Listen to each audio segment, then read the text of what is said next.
ವನ್ಯಜೀವಿ ಉತ್ಪನ್ನಗಳನ್ನು ಹಿಂದಿರುಗಿಸುವಂತೆ ಸರ್ಕಾರ ಸುತ್ತೋಲೆ ಹೊರಡಿಸಿ ಅನಗತ್ಯ ಗೊಂದಲ ಸೃಷ್ಟಿಸಿದ್ದು, ಸುತ್ತೋಲೆ ಹಿಂಪಡೆಯುವಂತೆ ಜಿಲ್ಲೆಯ 2 ಶಾಸಕರು ಸರ್ಕಾರದ ಮೇಲೆ ಒತ್ತಡ ಹೇರಲಿ ಎಂದು ಮಾಜಿ ಶಾಸಕ ಕೆಜಿ ಬೋಪಯ್ಯ ಸುದ್ದಿಗೋಷ್ಠಿಯಲ್ಲಿ ಒತ್ತಾಯಿಸಿದ್ದಾರೆ. ಕೊಡಗಿನ ಸಂಸ್ಕೃತಿ ಸಂಪ್ರದಾಯದಂತೆ ದೇವಾಲಯಗಳಲ್ಲಿ ನಡೆಯುವ ಉತ್ಸವದಲ್ಲಿ ಕಾಡು ಪ್ರಾಣಿಗಳ ಕೊಂಬು ಮೊದಲಾದವುಗಳನ್ನು ಬಳಸಲಾಗುತ್ತದೆ. ಇದು ಹಿಂದಿನಿಂದಲೂ ನಡೆದುಕೊಂಡು ಬಂದಿರುವ ಪದ್ಧತಿ.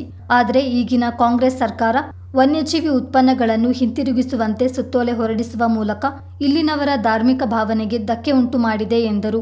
ಸುತ್ತೋಲೆ ಹೊರಡಿಸಿದ್ದು ಕಾಂಗ್ರೆಸ್ ಸರ್ಕಾರ, ಅದಕ್ಕೆ ತಡೆಯಾಜ್ಞೆ ತಂದಿದ್ದು ಕೂಡ ಕಾಂಗ್ರೆಸ್ಸಿಗರೇ ಎಂದ ಅವರು, ಜಿಲ್ಲೆಯ ಶಾಸಕದ್ವಯರು ಸರ್ಕಾರದ ಮೇಲೆ ಒತ್ತಡ ಹೇರಿ ಸುತ್ತೋಲೆ ಹಿಂಪಡೆಯುವಂತೆ ಮಾಡಬೇಕೆಂದು ಆಗ್ರಹಿಸಿದರು.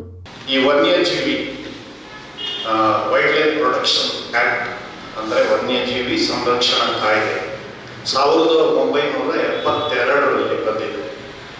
ಅಂದರೆ 50 ವರ್ಷ ದಾಟಿತ್ತು. ಅಲ್ಲಿಂದ ಇಲ್ಲಿವರೆಗೆ ಅನೇಕ ಸರ್ಕಾರಗಳು ಬಂದಿವೆ. ಯಾವ ಸುತ್ತೋಲೆಯೂ ಹೊರಡಿಸಲಿಲ್ಲ. ಅಲ್ಲೊಂದು ಕ್ಲಾಸ್ ಇದೆ 44 ಕಾಲ. ಅದರಲ್ಲಿ ಏನಿತ್ತಂದ್ರೆ 72ರಲ್ಲಿ ನಾನು ಹೇಳ್ತಾ ಇದ್ದೀನಿ, ಯಾರೇ ಈ ರೀತಿಯ ವನ್ಯ ಪ್ರಾಣಿಗಳು ಯಾವುದಿದ್ದರೆ ಅವ್ರಿಗೆ ಯಾವುದಾದ್ರೂ ವಸ್ತುಗಳನ್ನು ಇಟ್ಕೊಂಡಿದ್ರೆ ವಿತಿನ್ 3 months 72ರಲ್ಲಿ ಡಿಕ್ಲರೇಷನ್ ಕೊಟ್ಕೊಳ್ಳಬೇಕು. ಡಿಕ್ಲರೇಷನ್ ಕೊಟ್ಟಿದ್ದಾರೋ ಬಿಟ್ಟಿದ್ದಾರೋ ಅದರ ಬಗ್ಗೆ ಸರ್ಕಾರ, ಯಾವುದೇ ಸರ್ಕಾರ ಇಲ್ಲಿವರೆಗೆ ಏನು ಅದರ ಬಗ್ಗೆ ತಲೆ ಕೆಡಿಸ್ಕೊಂಡಿರಲಿಲ್ಲ. ಈಗ ಈ ಸರ್ಕಾರ ಬಂದ ಮೇಲೆ ಯಾಕೆ ಆ ಸುತ್ತೋಲೆ ಹೊರಡಿಸಬೇಕಾಗಿತ್ತು?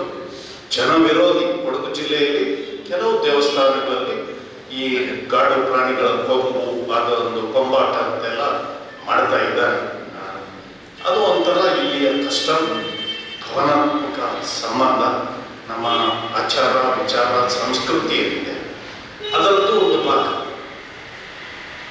ಅದಕ್ಕೆ ಸುತ್ತೋಲೆ ಹೊರಡಿಸಿದ ಏನು ಅವರು ಸುತ್ತೋಲೆ ಹೊರಡಿಸಲಿಕ್ಕೆ ಆ ರೂಲ್ 44ರಲ್ಲಿ ರಾಜ್ಯ ಸರ್ಕಾರಕ್ಕೆ ಒಂದು ಅಧಿಕಾರ ಇದೆ. ನಾ ಇಲ್ಲ ಅಂತ ಹೇಳ, ಸುತ್ತೋಲೆ ಹೊರಡಿಸೋರಿಗೆ ವಾಪಸ್ ತಗೊಳ್ಳಕ್ಕೆ ಇದು ಜನ ವಿರೋಧಿ ಸುತ್ತೋಲೆ.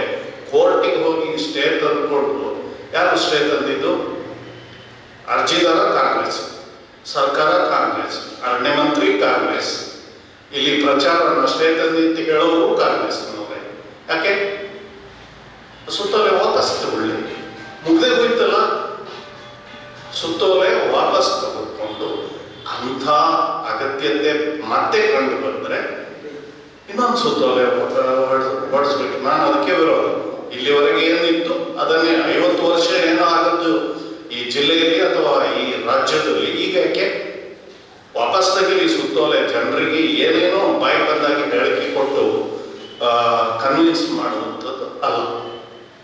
ಅದು ಒಂದು ಖಾಸಗಿ ಜಮೀನುಗಳಲ್ಲಿರುವ ಬೆಲೆಬಾಳುವ ಮರಗಳ ಸರ್ವೆ ವಿಚಾರವಾಗಿ ಪ್ರತಿಕ್ರಿಯಿಸಿದ ಬೋಪಯ್ಯ, 1976ರ ಮರಗಳ ಸಂರಕ್ಷಣಾ ಕಾಯ್ದೆಯಡಿ ಯಾವ ಮರಗಳನ್ನು ಕಡಿಯಬಹುದು, ಯಾವುದನ್ನು ಸಂರಕ್ಷಿಸಬೇಕೆಂಬ ಮಾಹಿತಿ ಇದೆ.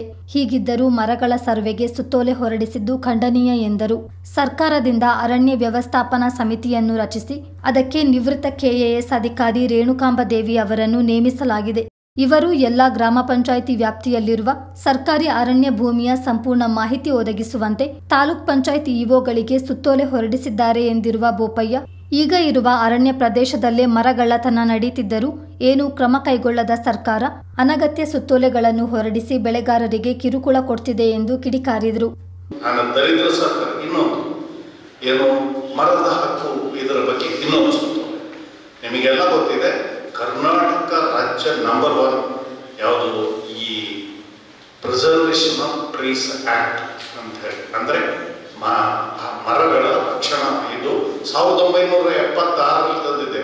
ದೇಶದಲ್ಲಿ ಯಾವುದೂ ತಂದಿಲ್ಲ. 76ರಲ್ಲಿ ಇವ್ರದೇ ಸರ್ಕಾರ. 76ರಿಂದ ಇಲ್ಲಿವರೆಗೆ ಈ ಸುತ್ತೋಲೆ ಬರುವಲ್ಲಿಯವರೆಗೆ ಈ ಮರದ ಬಗ್ಗೆ ಯಾರೂ ತಲೆ ಕೆಡಿಸ್ಕೊಂಡಿದ್ದಿಲ್ಲ. ಎಲ್ಲ ಪ್ಲಾಂಟರ್ಸ್ ಅವರು ಸ್ವಂತ ಉಪಯೋಗಕ್ಕೆ ತೆಗೆದುಕೊಡ್ತಿದ್ರು. ಟಿಂಬರ್ ಲಾಬಿಯವರು ಇನ್ನೊಂದು ಮಾಡ್ತಾ ಇದ್ರು. ಇದು ಟಿಂಬರ್ ಲಾಬಿಯ ಒಂದು ಇದು ಸುತ್ತೋಲೆ ಯಾಕೆ ಹೊರಡಿಸ್ಬೇಕಾಗಿತ್ತು? ಅರಣ್ಯ ಏನು ಪ್ರಿಸರ್ವೇಷನ್ ಆಫ್ ಟ್ರೀಸ್ ಆಕ್ಟ್, ಸಂರಕ್ಷಣಾ ಕಾಯ್ದೆ, ಮರಗಳದ್ದು ಅಂತ ಇದೆ. ಅದರ ಪ್ರಕಾರ ಯಾವ ಮರಗಳು ಕಡಿಬಾರದು, ಯಾವುದು ಇದೆಯಲ್ಲ ಡೀಟೇಲ್ಸ್, ಮತ್ತೆ ಸುತ್ತೋಲೆ. ಹಾಗಾಗಿ ಈ ಜನ ವಿರೋಧಿ ಸುತ್ತೋಲೆಗಳನ್ನು ಎಲ್ಲ ಮಾಡ್ತಾ ಇದ್ದಾರೆ. ಈಗ ನೀವು ಕೇಳಿದೆ ಇನ್ನೊಂದು ಮಾಹಿತಿ, ಈಗ ಇನ್ನೊಂದು ಸುತ್ತೋಲೆ, ಅದು ಯಾರೋ ಒಬ್ಬರನ್ನ ಏನು ಒಂದು ಸಪರೇಟ್ ಇದು ಮಾಡಿದ್ದಾರೆ, ಅರಣ್ಯ ವ್ಯವಸ್ಥಾಪನಾ ಸಮಿತಿ.